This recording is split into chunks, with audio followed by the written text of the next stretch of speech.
Alors, nous allons démarrer et donc je vous propose, c'est vrai que j'aurais pu, étant donné l'actualité, prendre des images de Martin Parr, puisqu'il va avoir les honneurs du FRAC pendant presque 6 mois, là. Et donc j'aurais pu choisir cette photo, ou j'aurais même pu choisir une photo, vous voyez, du même lieu, toujours de Martin Parr, fait au début des années 80. Mais en fait, je vous propose ce soir une photo. Vous voyez bien, cette photo peut paraître d'une très très grande banalité. Et si je vous posais une question extrêmement simple, que voit-on?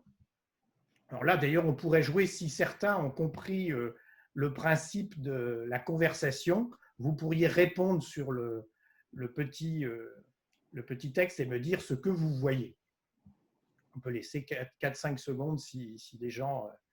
Alors, donc je reviens sur la photo. Que voit-on? Je ne vois pas de photo. Ah, vous ne voyez pas la photo, vous ne voyez pas sur cette... Il y a une personne qui ne voit pas la photo là. Oui, Pas... je ne vois rien, je ne sais pas comment me débrouiller là. Ah, je suis embêté. Écoutez, Oui, oui, non, mais ne vous inquiétez pas pour moi.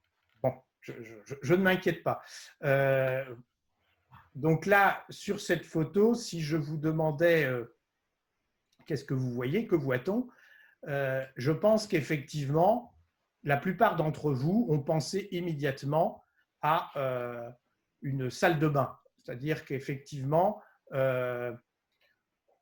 sur la photo que je vous ai montrée, on voit ce qu'on appelle les composants traditionnels d'une salle de bain, une baignoire, un lavabo, une cuvette, des toilettes, et puis un miroir. Voilà ce que l'on voit a priori sur ce document. Donc, je vous remonte cette photo maintenant, et là on va prendre un peu plus de temps si vous voulez bien, parce que effectivement, c'est à la fois les éléments d'une salle de bain et ce n'est pas tout à fait les éléments d'une salle de bain. C'est-à-dire que si vous regardez attentivement, on va repérer assez rapidement que les fonctions d'une salle de bain, c'est-à-dire la robinetterie, la tuyauterie, bien, il n'y en a absolument pas dans l'image. C'est-à-dire qu'il n'avait pas plus de robinet que de chasse d'eau. Voilà, on a les éléments, certes posés dans un décor, dans un cadre qui fait penser à l'organisation d'une salle de bain, mais on n'a pas de salle de bain. Et puis, il y a un autre petit élément qui, immédiatement, chacun d'entre vous, je pense, a pu identifier comme un miroir, si vous voyez ma petite flèche, au-dessus du lavabo. Et effectivement, cela fait penser à un miroir. Après, si déjà on regarde avec attention, on peut se dire que c'est un miroir qui est placé bizarrement. Il n'est pas au centre, il est légèrement bas pour se voir dans le miroir. Pensez quand vous êtes debout devant un lavabo, vous voyez, ce miroir renverrait plutôt l'image de vos épaules, du haut de votre corps, que de votre tête. Donc voilà, il y a quelques dysfonctionnements de toute évidence dans l'apparence d'une salle de bain. Alors, en fait, cette photographie est la première d'une séquence de 9 photographies, donc réalisées par Duane Michels. Alors, Duane Michels, c'est un artiste, photographe américain, qui a aujourd'hui 88 ans et qui, j'en profite, puisque effectivement, je vais parler beaucoup de lui ce soir et c'est vraiment quelqu'un que j'aime beaucoup, qui, pendant le confinement, a réalisé, là, la semaine dernière, quelques vidéos que je vous invite vraiment à aller retrouver. Je mettrai le lien sur les sites du FRAC pour effectivement aller voir ces vidéos. Alors, oh là, il y a quelqu'un qui a écrit sur mon écran, là. Non, ça y est. Et donc, si cette image est donc la première d'une séquence de 9. Je vais donc passer à la deuxième image. Et là, oui, énorme surprise. Cette image, alors de toute évidence, il y a un pied humain assez gigantesque qui a surgi dans l'espace de notre salle de bain. Et donc, si on essaye de réfléchir à ce qui se passe, en fait, on a une seule alternative. C'est-à-dire que ou nous sommes dans une salle de bain miniature, minuscule, ou cette jambe, cette apparition est celle d'un géant. Alors bien entendu, comme on est, je pense, tous malgré tout quelque part assez rationnels, et puisqu'il s'agit de photographie, On imagine bien, si la salle de bain était à l'échelle 1, c'est-à-dire à une échelle normale, que ce personnage aurait une taille dépassant les 3 mètres et que même si on veut bien admettre qu'il y ait quelques géants, effectivement, ça fait beaucoup. Donc, voilà, on a… attendez, je regarde s'il y a d'autres personnes qui veulent rentrer. Non. Une salle de bain un peu vieillotte. Voilà, je lis en même temps vos commentaires, mais c'est bien. Hein, j'essaye de manipuler en même temps, c'est pas très simple. Donc effectivement, ah oui, quelqu'un que je connais bien parle aussi d'une fausse jambe. C'est vrai que ça serait une fausse jambe hyper réaliste qui aurait pu se positionner dans le champ. Mais on va dire, là, on hésite globalement entre une petite salle de bain et effectivement la jambe d'un géant. On avance, alors cette séquence photographique, hein, lorsqu'elle est présentée dans une galerie, dans un musée, elle est placée de façon linéaire à hauteur de regard. C'est-à-dire qu'on avance, en généralement de gauche à droite, dans le sens de la lecture, d'une image à l'autre. On passe maintenant à la 3e image. Et effectivement, cette image est assez intéressante. Je dirais que là, immédiatement, vous allez penser que c'est clair, c'est une petite salle de bain. Ce personnage est un personnage qui semble tout à fait normal. Et puis, on imagine qu'il s'agit là d'éléments assez miniatures qui ont été posés. Alors, qui sont posés où? C'est pareil, hein. La lecture de cette image peut être assez complexe, donc je vous donne quelques éléments.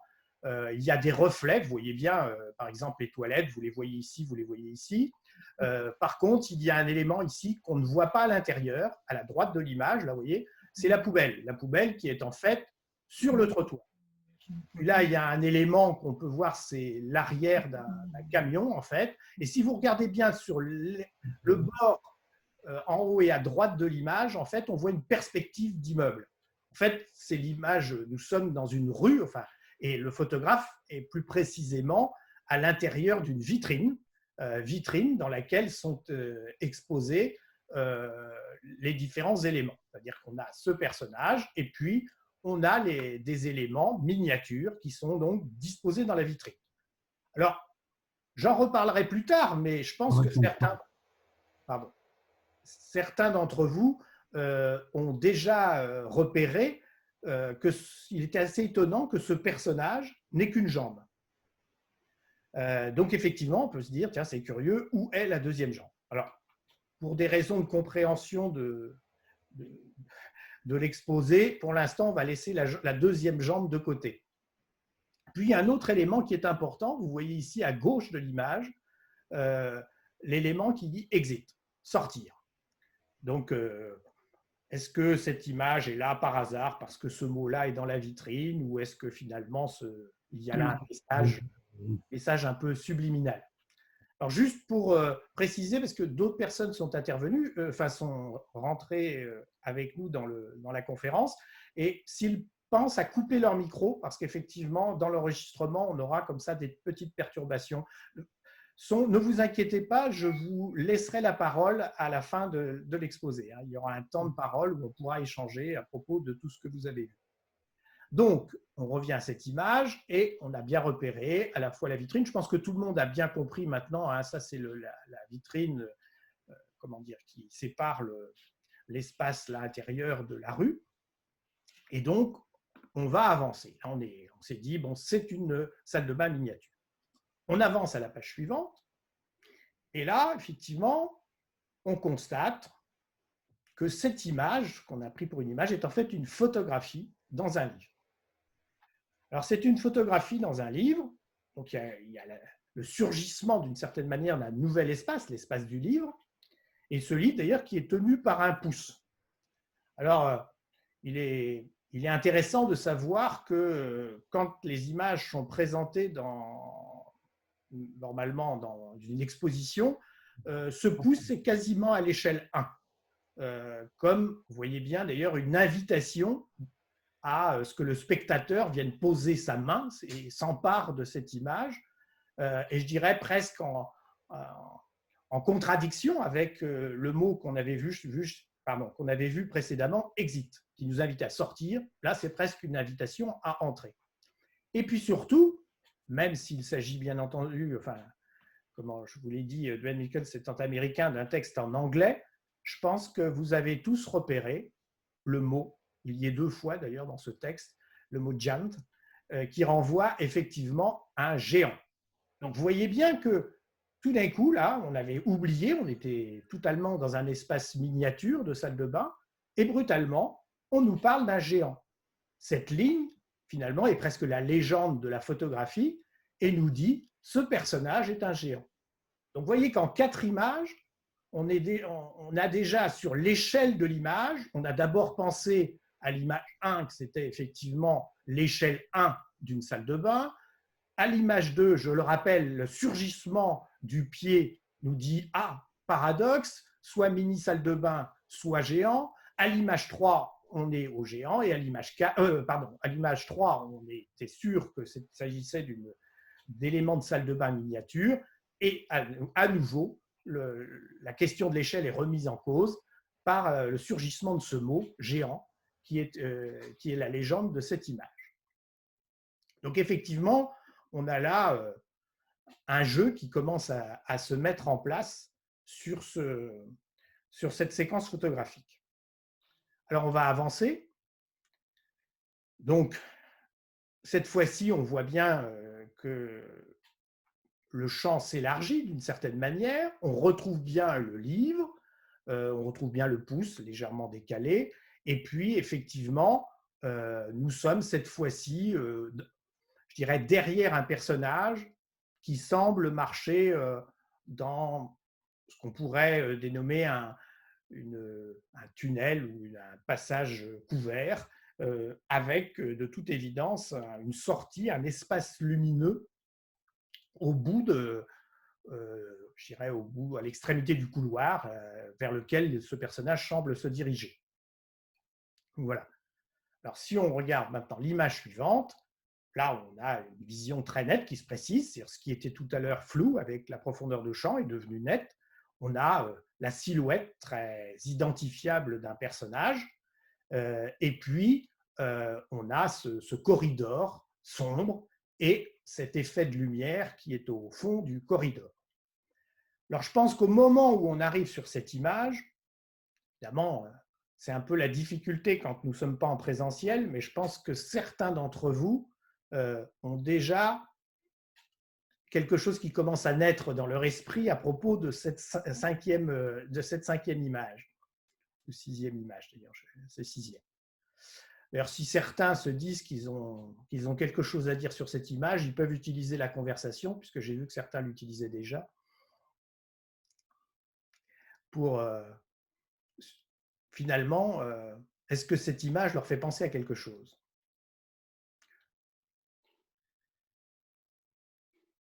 Ah, il n'arrive plus à nous joindre. Alors, c'est l'image du miroir, c'est Anne-Marie qui effectivement a pensé. Alors, il y a des gens qui n'arrivent pas à nous joindre, j'en suis désolé. Je vais faire un tout petit stop à ce stade-là, c'est pas grave, pour essayer de voir si je peux récupérer des gens. Ça ne va pas être long. Attendez, je vais juste arrêter le partage quelques secondes et je regarde dans les participants si j'arrive à avoir tout le monde. Ouais, je pense que, bon, il y a quand même pas mal de gens qui sont là. Bon, je vais relancer le partage d'écran. On va revenir à notre image.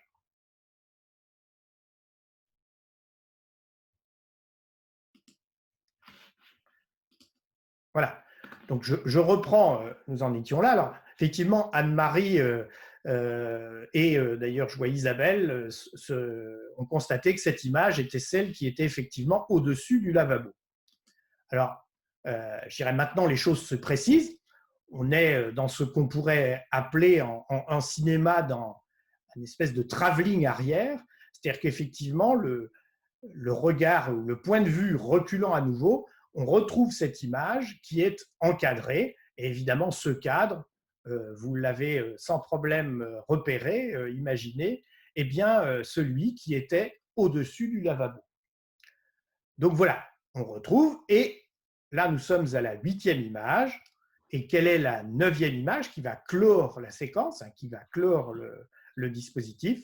C'est évidemment, voilà. Alors là, je suis allé directement, j'aurais pu prendre un tout petit peu de temps, pardon. Voilà, la 9e image est celle-ci. Et donc maintenant, si on veut s'intéresser à l'ensemble du dispositif, je vais vous laisser un peu le temps d'observer ces images-là. Alors, je les ai regroupées en 3 colonnes de 3 images. Encore une fois, il faut les lire dans ce sens-là, hein. Dans une galerie, elles sont présentées, encore une fois, de manière linéaire, les unes à côté des autres. Donc l'image 1, l'image 2, l'image 3, l'image 4, l'image 5, l'image 6, l'image 7, l'image 8 et l'image 9. Donc voilà. Et là, vous avez le titre anglais, mais en français, je pense que la traduction, les choses sont étranges et tout à fait acceptables, et donc qui date de 1973. Alors, vous voyez que cette séquence, déjà, ce premier petit voyage que nous avons fait dans cette séquence est assez étonnant. C'est-à-dire qu'au départ, certains avaient fait la remarque qu'on était un peu dans une salle de bain vieillotte, sale, etc. Et puis, tout d'un coup, je dirais, le discours de l'artiste s'est mis en place. Il a commencé à mettre en doute l'échelle de l'image. Et puis ensuite, on progressait sous la forme d'un zoom arrière. Alors, si on regarde bien, à partir de là, notamment, on est pratiquement en permanence dans un dispositif qui recule. Mais ce qui est plus étrange, encore une fois, vous imaginez bien dans la galerie, vous voyez la première image, qui est celle en haut à gauche, et vous avez fait 2 mètres environ, et vous vous retrouvez exactement à votre point de départ. Donc, il s'agit de ce qu'on appelle une figure assez classique, qui est la boucle. Donc, voilà, je vais interrompre quelques instants le partage. Et alors, je vais essayer que vous puissiez me voir. Je pense que si j'ai la parole, là, tout le monde doit… Est-ce que vous me voyez là? Oui, s'il y en a qui me disent… Oui, oui, oui, parfaitement. Merci, merci. Donc, nous sommes effectivement… voilà, j'ai une bande de papier. Nous sommes dans le cadre, si on voulait représenter symboliquement ce qu'on a vu, ce qu'on vient de voir, c'est qu'on fait effectivement une boucle. C'est-à-dire qu'on serait dans ce cadre-là. Alors, à ceci près qu'évidemment, cette boucle, telle que je la représente, en fait, il y a 2 côtés. C'est-à-dire que si on avait suivi les images d'un côté, on ne serait jamais passé de l'autre côté à l'intérieur. Donc, effectivement, il y a une question importante sur l'idée de cette boucle.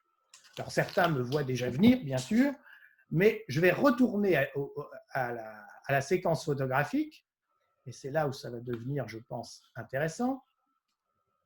Donc, je la laisse sous cette forme-là. Maintenant, si vous regardez bien, et si on pose une question qui en photo est souvent un élément dont on parle beaucoup, c'est le hors-champ. Si finalement, on considérait donc ces 9 images comme un ensemble, et on se posait la question, quel est le hors-champ de cette image? Puisque normalement, la photographie est un fragment de la réalité. C'est-à-dire qu'on cadre un élément, et puis il y a ce que l'on a cadré à l'intérieur de la photo, et puis il y a un extérieur, alors qu'on ne voit pas, le fameux hors-champ, mais dont on sait qu'il existe. Mais là, regardez bien, si on part de la première image, alors, rentre dans le champ un élément nouveau, on aura l'occasion d'y revenir, le fameux pied. Mais à partir de là, au-delà, vous voyez, l'image précédente est cadrée là, on a la vitrine, etc. Ensuite, en fait, l'extérieur, c'est le livre.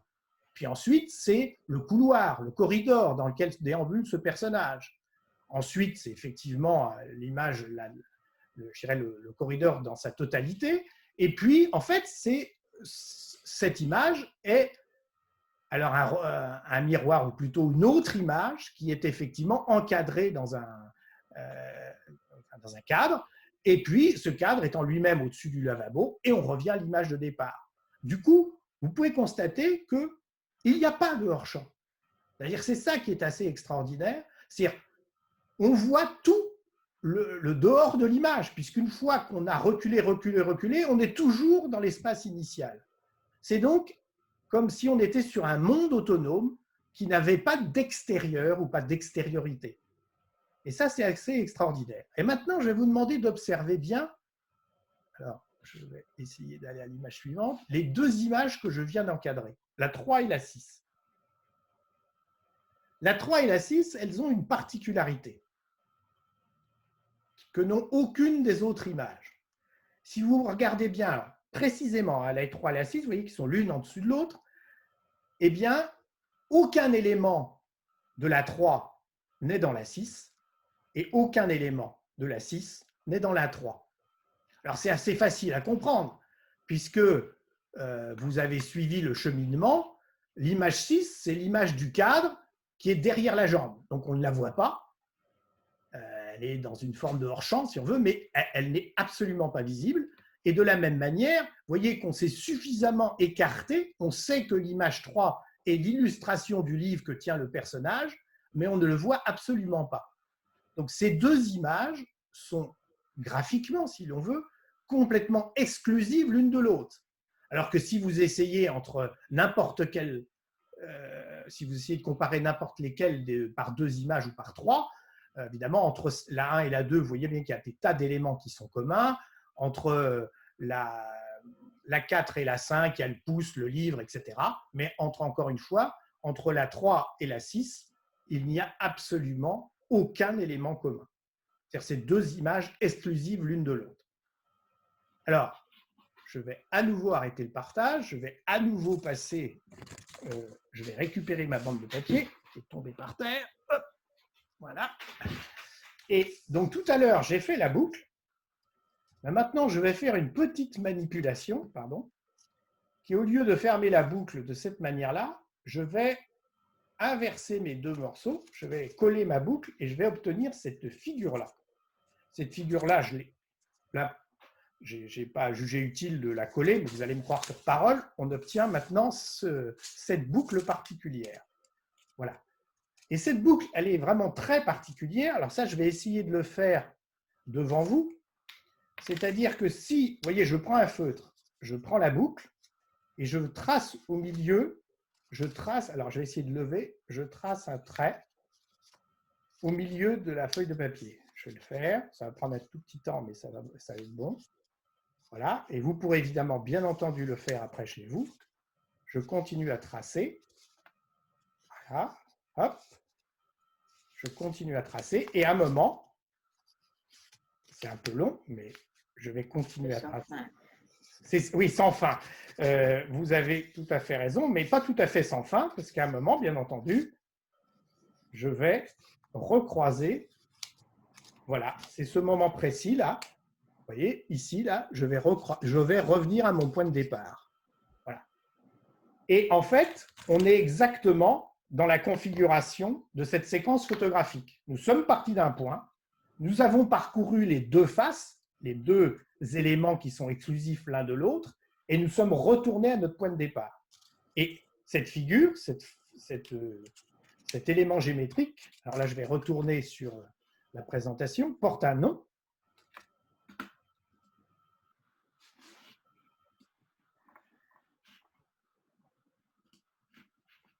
Alors là, je représentais mes deux images, la 3 et la 6. Voilà, cette figure que j'ai dans les mains s'appelle un anneau de Möbius. Alors, anneau de Möbius, du nom de son inventeur, qui s'appelle August Ferdinand Möbius. Donc, je vous ai mis, c'est un mathématicien allemand, un physicien mathématicien allemand, 1790-1868. Et la figure qu'il a découvert, là, enfin, disons, on n'est pas absolument sûr de la date, mais on pense que c'est autour de 1858, c'est-à-dire 10 ans avant sa mort.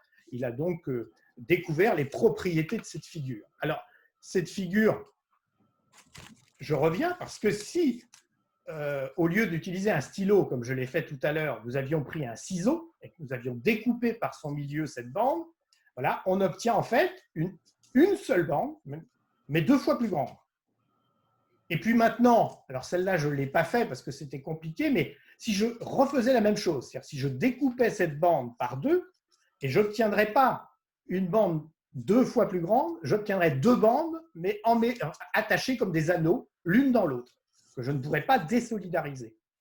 Donc voilà, c'est un élément assez extraordinaire, c'est qu'il reste solidaire, et donc on retrouve tout le jeu qu'a mis en place Duane Michels dans sa série. Donc, je vais revenir sur le partage d'écran.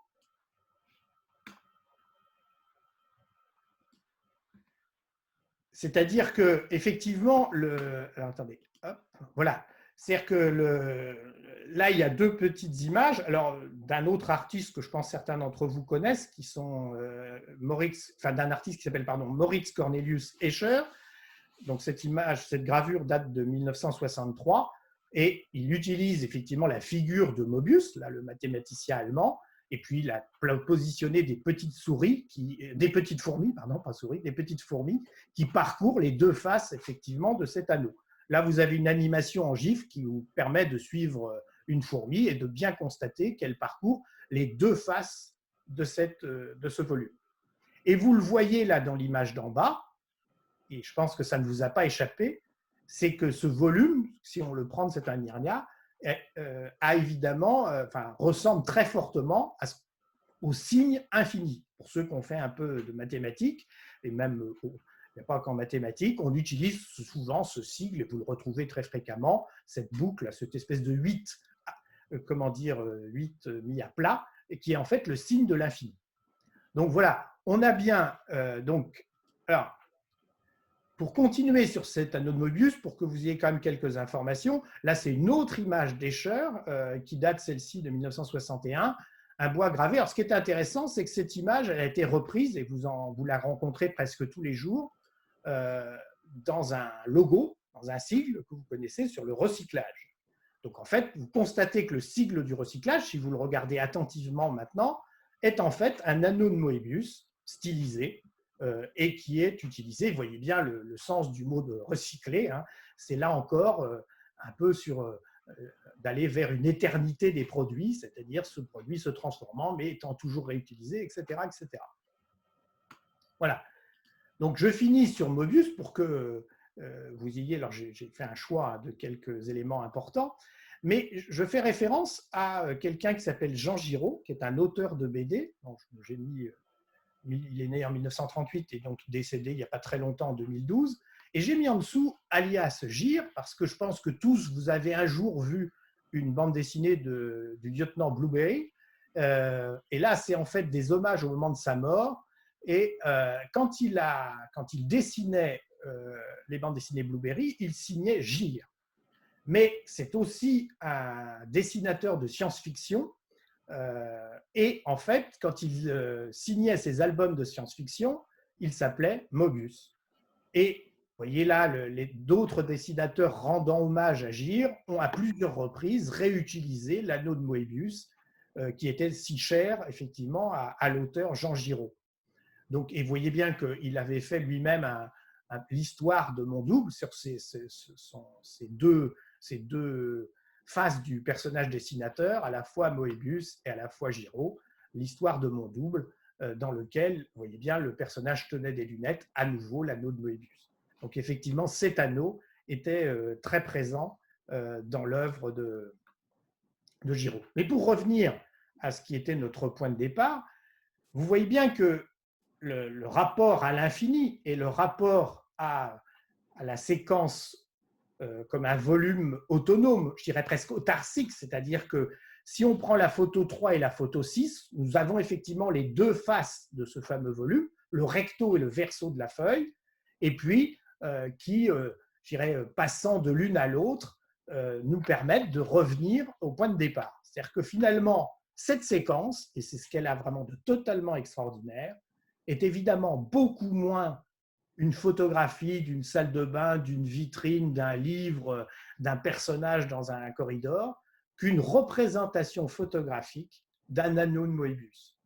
Et ça, effectivement, c'est d'abord très rare. Je n'ai pas trouvé beaucoup d'autres exemples à ce point aboutis sur ce travail-là.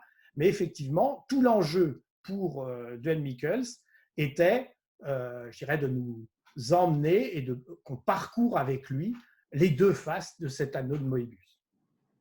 Alors, il y a bien entendu, alors c'est déjà en soi un élément assez extraordinaire, mais il y a d'autres éléments qui sont assez étonnants.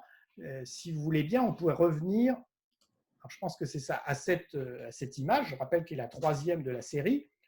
Et effectivement, je vous avais dit tout à l'heure qu'il était assez étonnant que ce personnage n'ait qu'une jambe. Alors là, c'est le côté un peu facétieux et un peu ironique de Duane Mickens. Si vous regardez bien, alors si certains voient ma souris et vous la suivez, ma souris, là, en fait, on devine le talon d'une chaussure et un pied qui est posé sur ce meuble. Donc, si j'avance, en fait, j'ai silhouetté la deuxième jambe. Donc, vous voyez bien que le personnage, s'il a pris une position aussi particulière, c'est-à-dire qu'il a gardé son pantalon, sa chaussure noire pour que quasiment la jambe s'efface dans le décor, et par contre, il a remonté son pantalon pour que la jambe soit dénudée devant le lavabo, il ne s'agit pas du tout d'un acte du hasard, il s'agit bien d'un acte volontaire où le personnage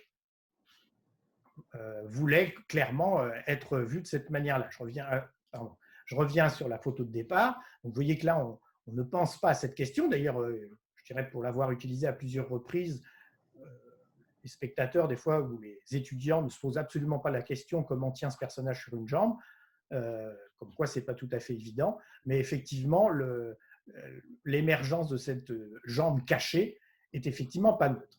Pas neutre parce que ça renvoie, parce que n'oubliez pas que dans cette séquence, nous sommes complètement sur le paradoxe mini-salle de bain géant.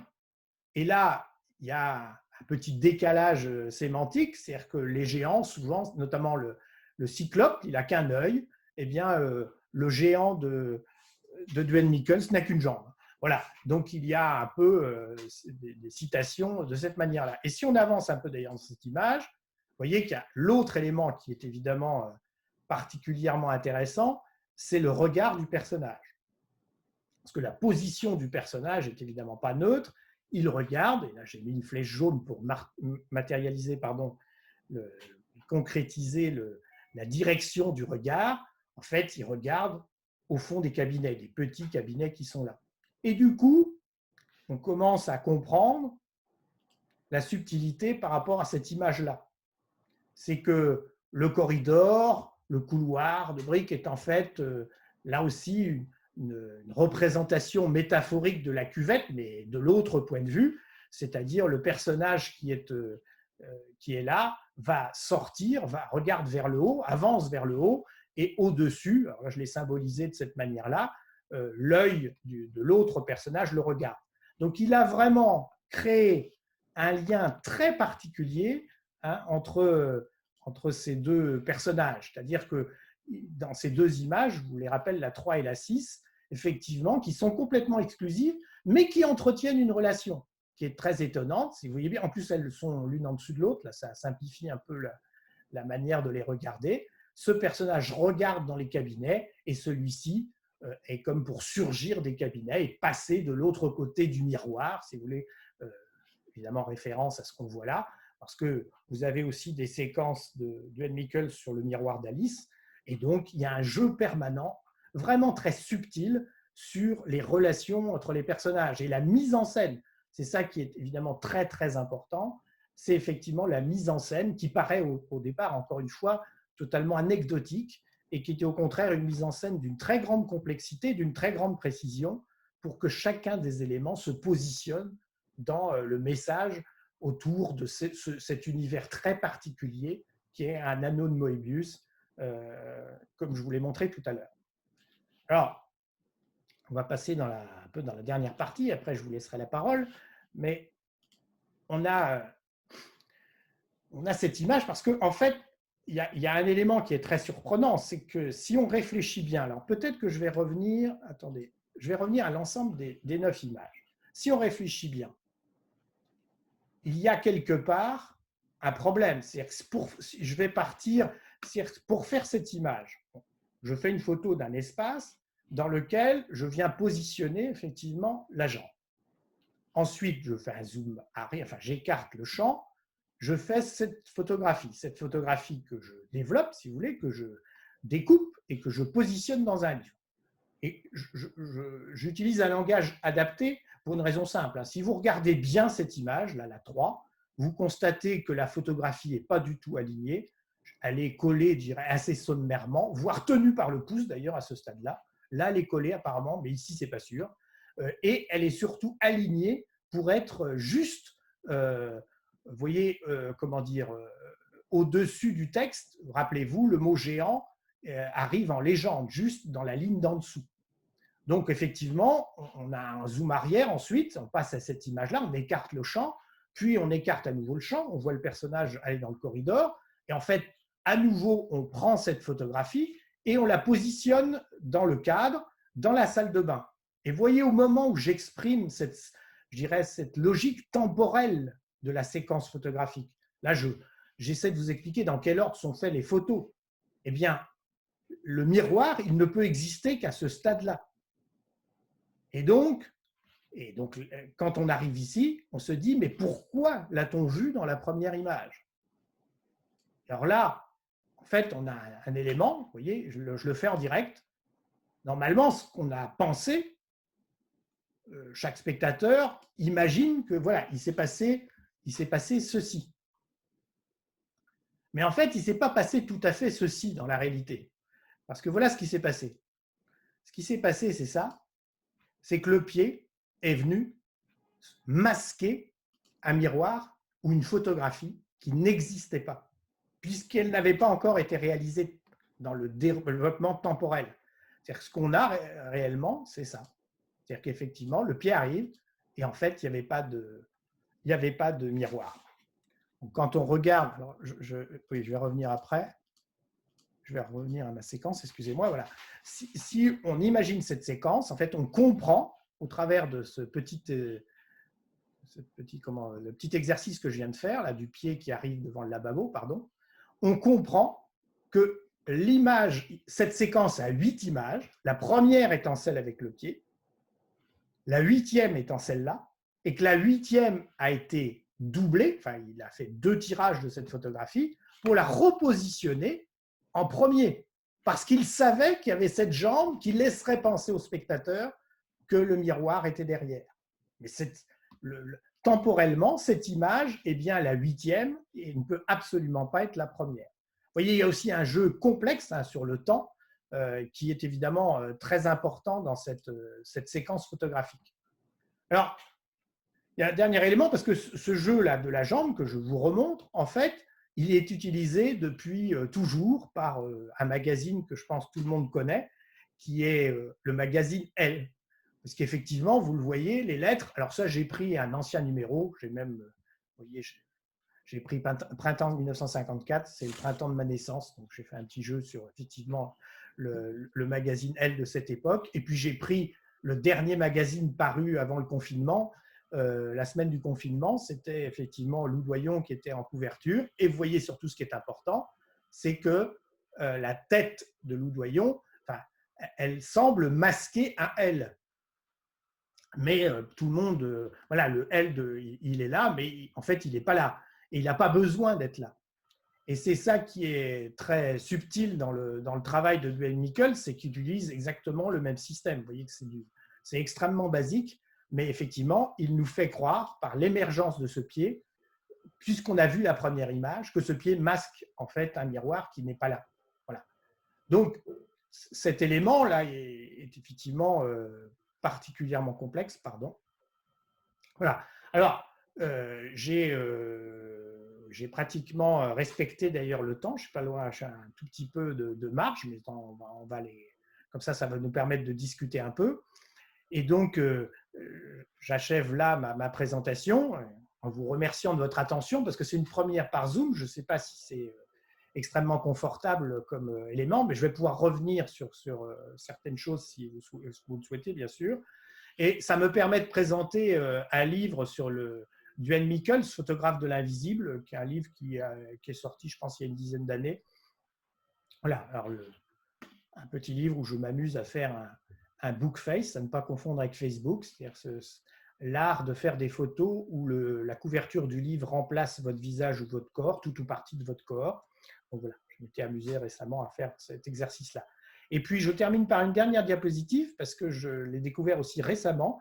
Vous avez un documentaire vraiment remarquable et qui permet d'ailleurs, où la séquence que je viens de vous présenter n'est pas analysée dans le documentaire, Mais je pense que tout l'univers de Duane Michels que vous verrez dans ce documentaire, je dirais, résonnera parfaitement vis-à-vis de ce que je vous ai expliqué. Vous voyez, il date de 2012. Il est disponible en VOD actuellement. Je l'ai trouvé sans aucun problème, hein, à 2 euros ou 3 euros la location, mais ça vaut vraiment le coup. Puis surtout, petite chose assez étonnante, parce que je ne le savais absolument pas, c'est un documentaire qui a été coproduit par TVRM. Donc voilà, c'est une réalisatrice, Camille Guichard, qui est une réalisatrice française. Donc c'est un très très bon complément, même une manière de découvrir, je dirais, la vie de ce personnage particulièrement étonnante de cet artiste. Voilà, donc on va arrêter le partage, on va se libérer les uns et les autres, et pouvoir surtout éventuellement échanger. Alors, pour échanger, évidemment, je ne sais pas combien on est 14 là en ligne. C'est à la fois pas énorme, mais c'est quand même, c'est déjà pas mal. Donc, si vous voulez poser des questions, eh bien, dès qu'il y en a un qui parle, les autres essayent de le laisser parler pour qu'on puisse vraiment bien comprendre la question. Voilà. En tout cas, merci. Merci. Y a-t-il des questions ou des remarques?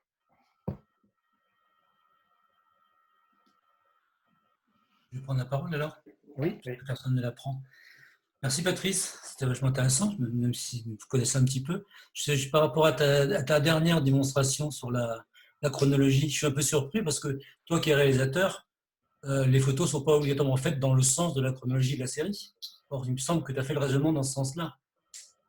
Oui, oui, tu as raison, bien entendu, mais parce qu'on a deux fois le jeu d'une image qui devient une photographie, effectivement, on n'est absolument pas obligé. Et donc, dans l'absolu, la première photo, la 9e photo, on peut la coller sur la première image.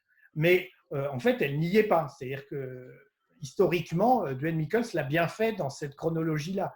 C'est-à-dire qu'il l'a construit de telle manière qu'il puisse mettre la 9e à la première, mais il ne l'a pas fait parce qu'il n'avait pas de raison de le faire. Je suis d'accord, c'est une temporalité qu'on peut aujourd'hui au cinéma, il n'y a pas besoin de trucage pour faire ça, mais ce qui est intéressant, c'est de rester, parce que c'est là où Duane Michels reste en permanence sur cette idée que la photo, c'est jamais la réalité. Et donc, c'est tout sauf la réalité. Et donc, cette manipulation, il l'a fait en permanence. C'est-à-dire que là, il voulait nous montrer quelque chose qui semblait je dirais un enchaînement très cohérent d'images. Et puis, en fait, il y a effectivement, dès le départ, surtout que c'est entre la première et la deuxième, qu'il y a le hiatus, si on peut utiliser ce mot, chronologique. Mais je suis d'accord avec toi, hein, dans l'absolu, ce n'est pas un problème de faire une photographie et de la remettre en arrière, bien sûr. Autre question ?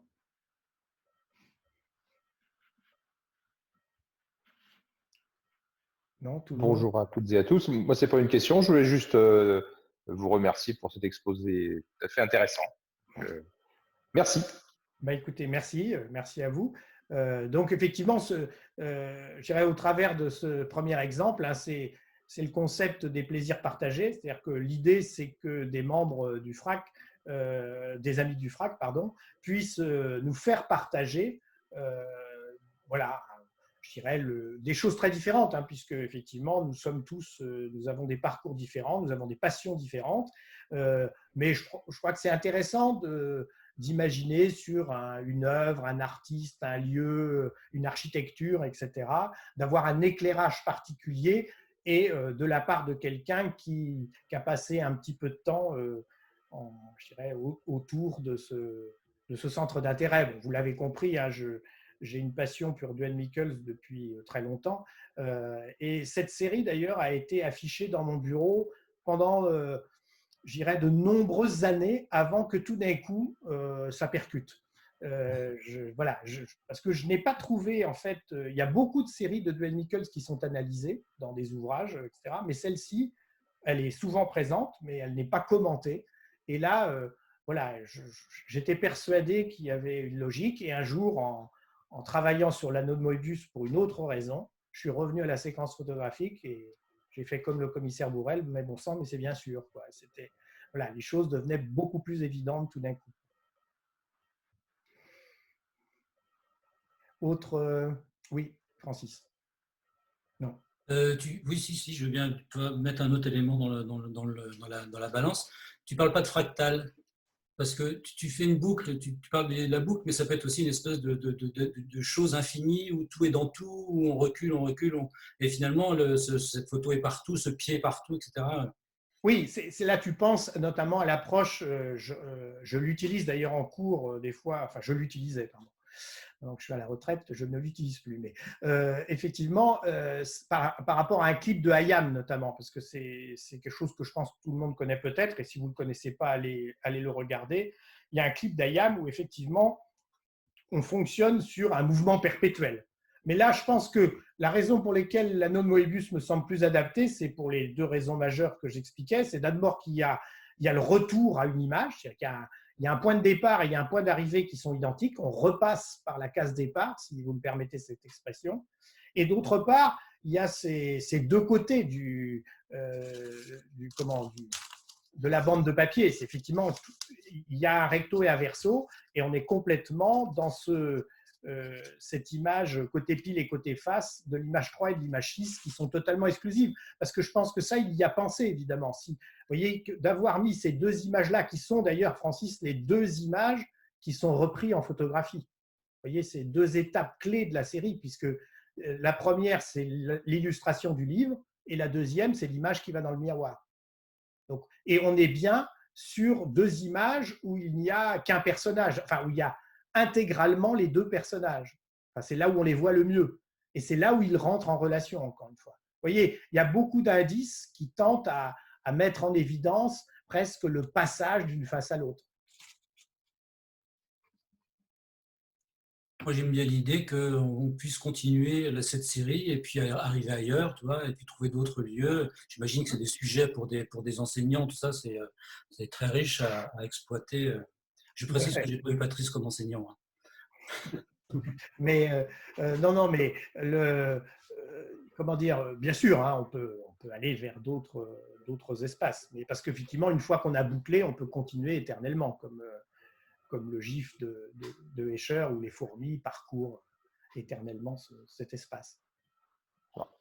Est-ce que la sortie de la boucle de Möbius, c'est pas le exit qu'on voit sur la photo numéro 3 de mémoire? Oui, non, mais tout à fait. C'est important puisque quand je l'ai signalé, vous voyez, c'est un peu le jeu de cet exercice. J'ai oublié en fait après. Et effectivement, vous avez tout à fait raison. C'est-à-dire que le mot exit est quand même incroyable puisqu'il nous donne finalement l'idée qu'on peut s'en sortir. Et en fait, on est pris dans cet espace très particulier, cet espace clos où il n'y a effectivement pas de sortie. C'est-à-dire que pourtant, même si la sortie à un moment nous est indiquée, en fait, il est clos cet espace. Il est non seulement, je le disais tout à l'heure, il n'y a pas de hors-champ, mais il est refermé sur lui-même, effectivement. Tel qu'il est présenté là, ça le rend totalement étonnant. Et moi, je voudrais revenir, tu as parlé du miroir et tu as toujours appelé cet objet miroir, parce qu'il est au-dessus d'un lavabo, alors que c'est un cadre photographique. Oui. Quand on parle de miroir, ça convoque plusieurs tableaux dans lesquels il y a des miroirs. Quel lien tu fais entre cadre photographique et miroir? Non, mais tu as raison. Alors, d'ailleurs, c'est un jeu assez subtil sur cet objet, puisqu'au départ, quand on pense salle de bain, on le classe dans la catégorie miroir. Et en fait, c'est quand on avance dans la séquence qu'on a compris que tout d'un coup, ce miroir est en fait, ce miroir est une photographie. Effectivement, c'est une photographie parce que c'est absolument pas un miroir, mais c'est aussi un jeu de la part de Michels de mettre cette photo à la place, lieu et place d'un miroir, pour symboliquement d'ailleurs renvoyer à cette autre séquence qu'il a faite. Allez voir l'œuvre de Michels, il a fait une séquence sur le miroir d'Alice où effectivement il met complètement en scène comment on traverse le miroir d'une certaine manière. Et je crois que ce travail-là, c'est les deux objets. C'est à la fois le miroir de cette salle de bain et c'est à la fois la photographie, enfin, le recto ou le verso de la fameuse bande de l'anneau de Moebius. Il joue sur cette ambiguïté. C'est pour ça que j'utilise très fréquemment les deux mots parce que je pense que pour lui, ça ne le gêne pas qu'on utilise l'un ou l'autre. Passer derrière le miroir, c'est passer de l'autre côté de la bande et ainsi de suite.